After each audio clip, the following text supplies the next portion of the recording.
ఈరోజైతే వెదర్ కొంచెం కూల్‌గా ఉంది కదండీ! మా పిల్లలకైతే కొంచెం డిఫరెంట్‌గా ఏదైనా చేసి పెట్టమన్నారని చెప్పి, నేనైతే సెజ్వానా ఫ్రైడ్ రైస్ చేశానండి. చాలా సింపుల్‌గా, చాలా ఈజీగా చేసుకోవచ్చు. టేస్ట్ కూడా చాలా బావుంటది.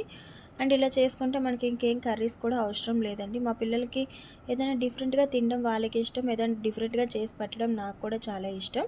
సో, అందుకే ఈరోజైతే నేను ఇలా సెజ్వానా ఫ్రైడ్ రైస్ అయితే చేస్తున్నాను. ముందుగా స్టవ్ ఆన్ చేసుకొని కడాయి పెట్టుకొని 2 స్పూన్స్ ఆయిల్ వేసుకోవాలి. ఆయిల్ వేడయ్యాక కట్ చేసిన అల్లం వెల్లుల్లి వేసి ఫ్రై చేసుకోవాలి. ఇప్పుడు ఫ్రై అయినాక కొంచెం ఒక ఆనియన్ కట్ చేసి వేసుకొని ఫ్రై చేసుకోవాలండి. కొద్దిగా ఫ్రై అయితే సరిపోతది. ఎక్కువ అవసరం లేదు. ఇప్పుడు అందులో మనం కట్ చేసి పెట్టుకున్న క్యారెట్, క్యాప్సికమ్, క్యాబేజు ఉంటే బీన్స్ కూడా యాడ్ చేసుకోవచ్చు. కొంచెంగా సాల్ట్ వేసి 3-4 మినిట్స్ మీడియం ఫ్లేమ్‌లో ఫ్రై చేసుకోవాలి. ఇప్పుడు వెజిటబుల్స్ ఫ్రై అయ్యాక మనం ముందుగా సాల్ట్ వేసి కుక్ చేసి పెట్టుకున్న రైస్ వేసుకోవాలి. రైస్ వేసుకున్నాక అందులో కొంచెంగా సాల్ట్ యాడ్ చేసుకోవాలి. ఎందుకంటే మనం రైస్ కుక్ చేసుకున్నప్పుడు ఆల్రెడీ సాల్ట్ యాడ్ చేసాం కాబట్టి.